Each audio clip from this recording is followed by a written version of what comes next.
अधीक्षक भिवानी श्री सुमित कुमार भापुसे ने पुलिस अधीक्षक कार्यालय के कॉन्फ्रेंस हॉल में मीडिया को जानकारी दी। उन्होंने बताया कि भिवानी कोर्ट परिसर गोलीकांड का अनुसंधान अपराध शाखा भिवानी और special task force STF Haryana द्वारा संयुक्त रूप से किया जा रहा है।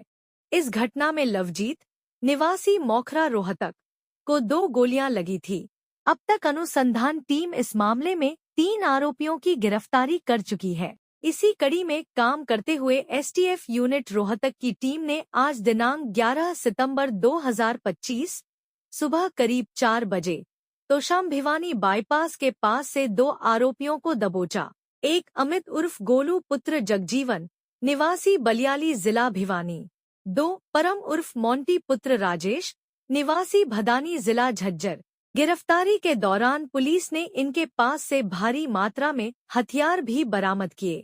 अमित उर्फ गोलू से जिगाना कंपनी का पिस्तौल जिंदा राउंड सहित और तुर्की मेड जिगाना पिस्तौल, परम उर्फ मोंटी से मेड इन ऑस्ट्रिया का पिस्तौल जिंदा राउंड सहित। भिवानी पुलिस और STF की इस संयुक्त कार्रवाई को बड़ी सफलता माना जा रहा है। पिछले 4 सितंबर को जो भिवानी में कोर्ट परिसर के अंदर एडवोकेट्स के चैम्बर के पास एक व्यक्ति के ऊपर जानलेवा हमला हुआ था, उस मुकदमे में पुलिस के द्वारा अभी तक 3 अभियुक्तों को गिरफ्तार किया जा चुका है, जिसमें से एक अभियुक्त जिसका जो कि सिरसा का रहने वाला था रोहित, उसके साथ पुलिस मुठभेड़ भी हुई थी और पुलिस मुठभेड़ के बाद उसको गिरफ्तार किया गया। उसी मुकदमे आगे कार्रवाई करते हुए ये जो सारा गैंग है, इस गैंग को खंगालने के लिए DGP हरियाणा द्वारा STF हरियाणा पुलिस और भिवानी पुलिस के द्वारा संयुक्त टीमें का गठन किया गया और उन्हीं टीमों के इस गैंग के पीछे कार्रवाई करते हुए आज एक बड़ी सफलता प्राप्त की है। इसी गैंग से संबंधित 2 आरोपी, जिसमें से एक का नाम अमित इलियास गोलू है, ये बलियाली गांव भिवानी का रहने वाला है, और दूसरे दोषी का नाम परम इलियास मोंटी है, ये बदानी गांव झज्जर का रहने वाला है। इन दोनों अभियुक्तों को आज सुबह STF और CIA भिवानी के द्वारा करीब सुबह 4 बजे करीब ये दोनों एक वारदात की फिराक में थे और इनको कुछ टारगेट्स को एलिमिनेट करना था। उससे पहले ही पुलिस को सूचना मिली और STF के साथ ज्वाइंट ऑपरेशन करते हुए इन दोनों व्यक्तियों को गिरफ्तार किया गया और इनके पास से 4 विदेशी पिस्टल बरामद हुई है, जिसमें से 3 वेपन जो कि फॉरेन मेड है और 9 mm कैलिबर के हैं और एक वेपन 30 का है, इनसे बरामद हुआ है और इनके पास से करीब 20 कारतूस अभी तक पुलिस के द्वारा बरामद किए जा चुके हैं। आज माननीय न्यायालय के सम्मुख पेश करके इनका रिमांड हासिल किया जाए और इस कड़ी में जो अन्य जो साथियों के नाम आए, एक तीसरा अभियुक्त जिसका नाम अंकित सुनोफ नरेश है, ये भी बुनियादी भिवानी का रहने वाला है, इसको भी इसी कड़ी में गिरफ्तार किया गया। तो कुल मिला के आज कोर्ट फायरिंग वाले केस में जितने भी दोषी जो इनके गैंग के प्रत्यक्ष अप्रत्यक्ष रूप से साथी हैं, उन पे कार्रवाई करते हुए 3 अभियुक्तों को गिरफ्तार किया गया और उनसे ये भारी मात्रा में वेपन्स बरामद की।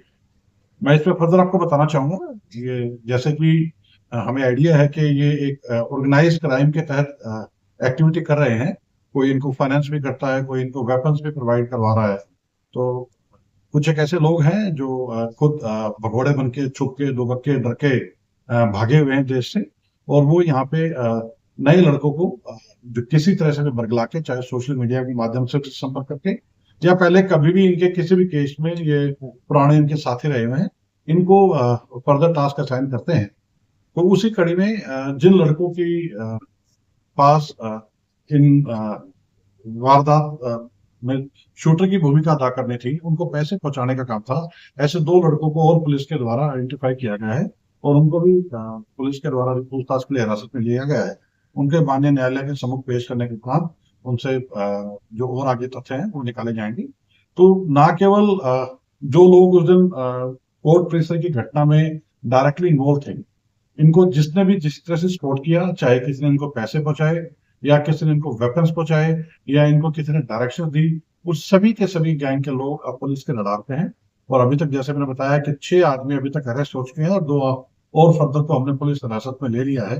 तो जितने भी इनके गैंग के साथी होंगे सबको ना केवल अरेस्ट किया जाएगा, बल्कि इनकी पूरी पैरवी की जाएगी, इनको सख्त से सख्त सजा माननीय न्यायालय से दिलवाई जा सके। सर वजह क्या थी इस पूरी घटना के पीछे? ये तो मैं कोई पुष्टि नहीं करता क्योंकि दोनों ने अंगोछा पहना हुआ था, लेकिन ये जरूर है कि जिस व्यक्ति को गोली लगी है, अब तक की पूछताछ से ये तथ्य सामने आए हैं, वो इनका इमीडिएट टारगेट नहीं था। जो व्यक्ति टारगेट था वो साथ बैठा हुआ था, उसका वो भिवानी जिले का रहने वाला है, ठीक है।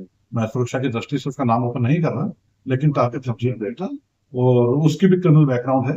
जो आज ये लड़के अरेस्ट किए गए हैं, इसमें से जो उनका अमित एलियास भोलू है, इसके खिलाफ पहले भी 4 मुकदमे दर्ज है, जिसमें ये अलग टाइम पे बेल पे है, इस टाइम वो जुडिशियल जेल रह के आ चुका है।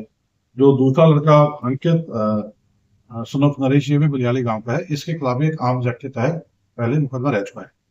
तो ये सारे के सारे किसी भी तरीके से इस गैंग के साथ जुड़े हुए हैं और जो भी इनके हैंडलर्स हैं, जो भी इनके किसी भी तरह से मदद करने वाले हैं, उन सभी को अरेस्ट करके माननीय न्यायालय के सम्मुख पेश किया। सर किस गैंग से जो आज की घटना है, ये लोग उस दिन मौके पे मौजूद नहीं थे, ये उस गैंग के सदस्य हैं और इनसे हथियार बरामद हुए थे। ये किसी नए टास्क के लिए जा रहे थे, इनको नया टारगेट दिया गया था, लेकिन उससे पहले पुलिस को सूचना मिल गई थी, तो हमने इनको गिरफ्तार किया। सर किस गैंग से जुड़े हुए?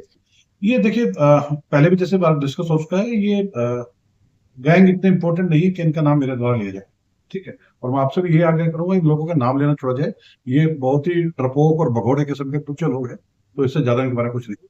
सर वजह क्या थी? फायरिंग की पुरानी दुश्मनी थी? इनकी पुरानी दुश्मनी थी। देखिए, ये जो घटना हुई थी कोर्ट परिसर के बाहर चैम्बर्स के पास हुई थी। जो हमारी सुरक्षा की परिधि है वो कोर्ट परिसर के चारों तरफ है। शायद उन्होंने इस बात की देखी की थी और जो लोग उससे पहले घटनास्थल पे इनकी मदद करने वाले थे, वो लोग भी पुलिस के हिरासत में आ चुके हैं और जो भी इन्होंने कृत्य को अंजाम दिया है, इसकी सजाए भुगतेंगे। तो सर सभी और भी इस मामले में और भी आरोपी बकाए हैं, जो शूटर्स थे, उन पर पुलिस कार्रवाई कर रही है। और इसके अलावा और भी ऐसे लोग हैं जो इनकी डायरेक्टली इनडायरेक्टली मदद कर रहे थे या इनको डायरेक्शन कर रहे थे, उनकी गिरफ्तारी कर दी। सर विदेशी हथियार कितने में लेकर कुछ पता चला? ये भी जांच का विषय है। इसमें इनकी कुछ एक तरीके हैं, हथियार सप्लाई करने वाला, हथियार रिसीव करने वाला, ये इन लोगों के कुछ एक तरीके हैं जिनको मैं जांच की दृष्टि से अभी नहीं खोलना चाहता, लेकिन इनके जितने भी दोषी हैं, जो भी किसी तरह से इस घटना में इन्वॉल्व है, उसको अरेस्ट किया जाए। हाँ, भिवानी का ही एक व्यक्ति का टारगेट था, उसका भी मैं सुरक्षा की दृष्टि से नाम ओपन नहीं कर रहा हूँ, लेकिन आज उन्होंने उसके ऊपर अटैक करना था, लेकिन उससे पहले पुलिस के शिकंजे में आ गई। वो भी क्या किसी गैंग से जुड़ा था? नहीं, वो गैंग से जुड़ा नहीं था। उस व्यक्ति के साथ इनकी पुरानी रंजिश थी।